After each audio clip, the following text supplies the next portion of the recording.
Merci Dieudonné Tédissé. Je me retourne justement vers Pierre Bleriot-Niemek. Pierre Bleriot, beaucoup pensent que le football n'a jamais développé un État. Nous en faisons un peu trop et nous tombons finalement dans la diversion.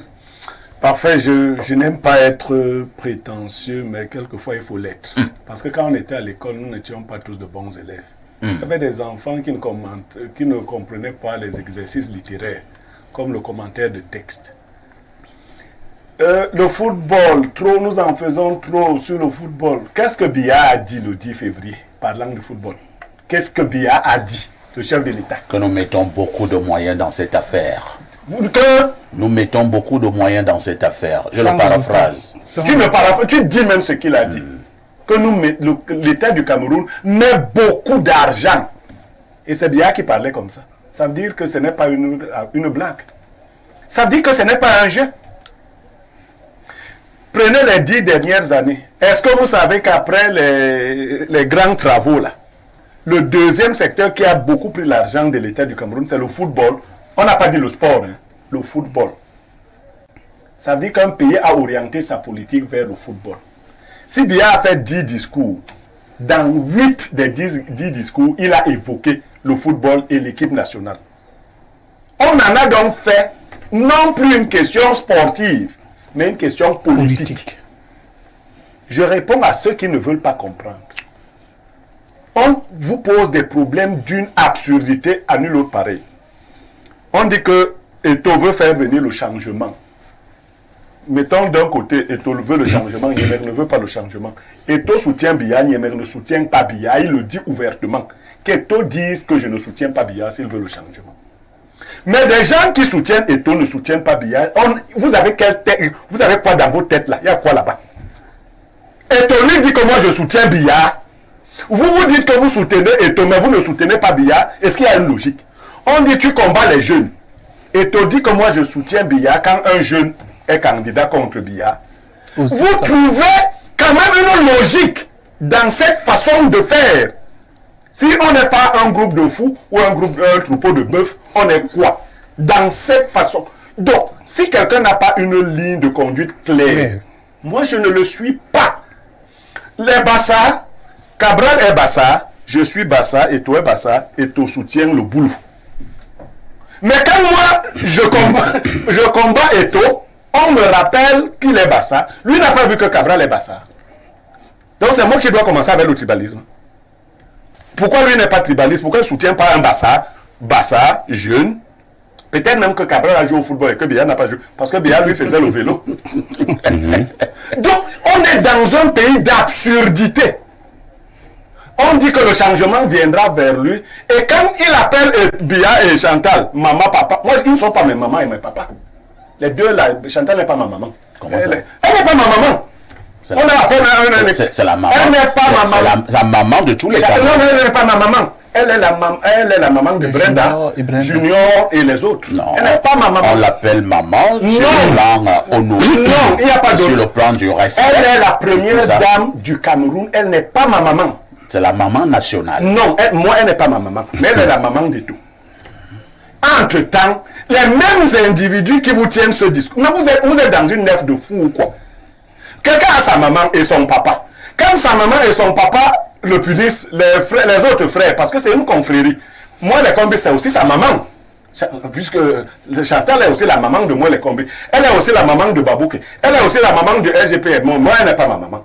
Quand les frères donc d'une même fratrie se battent et tout, moi, je dois donner mon point de vue en allant soutenir un de ces frères-là. Vous n'avez pas vu comment il faisait le discours, maman. Il y a même un ministre de la République qui a dit qu'avoir être Samuel Eto'o, c'est un talent. Être ministre, ce n'est qu'un décret. Bon, c'est lui qui a été parachuté ministre. On ne devient pas ministre parce qu'on vendait les harengs.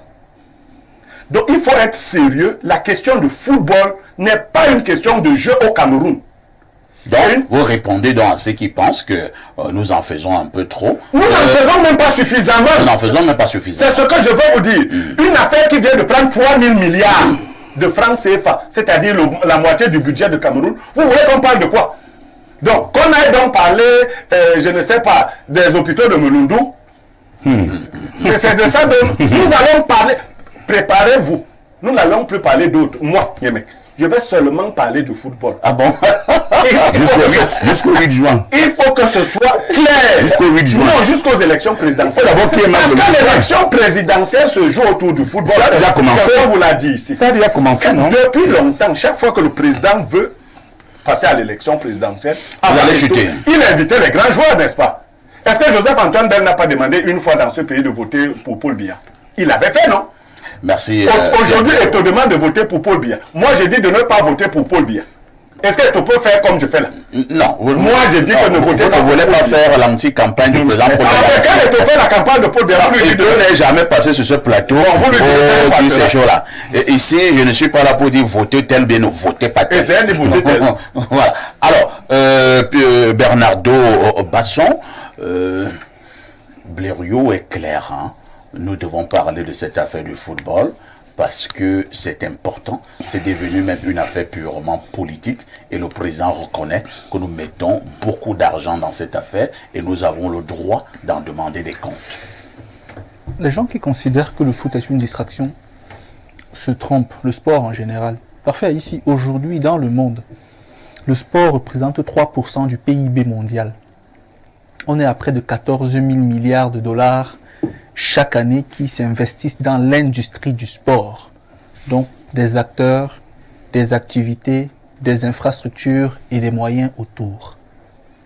Donc, évoquer les questions de sport, c'est évoquer les questions économiques, les questions sociales, les questions culturelles. Parce que, comme je l'ai dit sur un autre plateau, aujourd'hui, le sport est devenu un facteur civilisationnel. La civilisation après la nôtre, quand elle va arriver, parmi les vestiges qu'elle trouvera de grandes infrastructures sportives, comme on a trouvé les pyramides des civilisations antérieures. Donc, on ne parle pas aujourd'hui du sport en tutoyant. Le sport est une méga structure mondiale aujourd'hui. Et le foot est l'élément le plus protubérant du sport, est l'élément le plus visible, le plus émergent. Voilà pourquoi on en parle avec autant de passion, avec autant d'intérêt. Parce qu'au Cameroun, pour dire les choses telles qu'elles sont, ce qui se passe à la FECAFOOT est exactement ce qui se passe au sommet de l'État. Ça veut dire que la FECAFOOT est la systématisation réduite des lourdeurs et difficultés qui ont cours dans notre système politique. J'avais dit sur un plateau un jour, et je le redis encore ici, que le président Eto'o, si parfois je l'ai soutenu, parce que moi je suis vraiment pas quelqu'un qu'on conduit comme un mouton, quand il fait bien je dis, quand il fait mal je dis. Je veux qu'on fasse vraiment pareil pour moi. Je l'avais dit, ça a choqué, que Eto'o est en train de sauver notre football. Ça a choqué. Il ne peut pas lui donner toute la grandeur qu'il a annoncée. Mais il est venu pour sacrifier celui qui viendra après le fera. Je m'explique. Je l'avais dit, j'étais avec M. Wenangini sur le plateau, le professeur. J'avais dit que notre football est tenu par 4 lobbies que Eto'o est en train de fragiliser.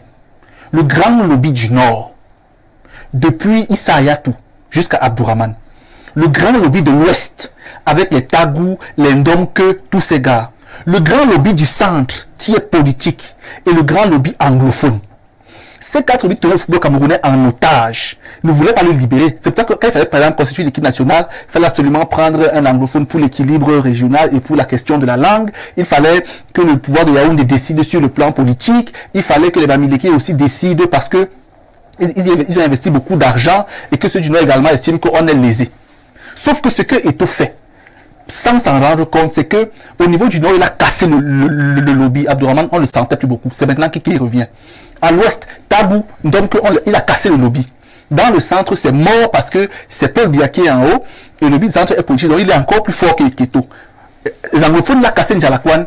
Dans la côte, il n'y a pas de lobby. Donc, il est donc venu pour casser tout le monde. Pour diriger, il faut casser les lobbies, malheureusement. Il n'a pas créé. Donc, non, il a créé un lobby. Il n'a pas créé des lobbies. Comment l'équipe de Popo a fait pour gagner les coups? Ce que je... Pour gagner. Monsieur Yamek, Eto'o est loin d'être sain. Non, je ne parle pas de ça. Qui a fabriqué le lobby au Popo? Non, comment c'était avant lui, monsieur? Non, c'est lui qui l'a fabriqué. Et si tu veux donc être informé, comme vous parlez des lobbies, c'est donc, on a donc demandé à Eto'o de créer cet autre lobby, il a donc créé, il a fabriqué. En retirant les points aux gens, en ajoutant.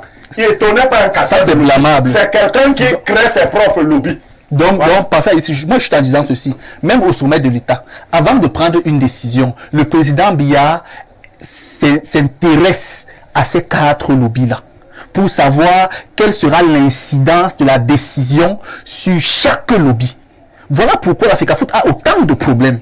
Parce qu'elle est prise en otage à un moment donné. Donc, Eto'o est en train de vouloir, Eto'o est en train, sans s'en rendre compte, de casser ses lobbies. Quand il partira, celui qui viendra aura moins de goulot d'étranglement, aura moins de pression et pourra donc mettre en place une vraie politique. Donc, Eto'o ne peut pas redonner au football sa grandeur parce qu'il n'est pas venu pour ça.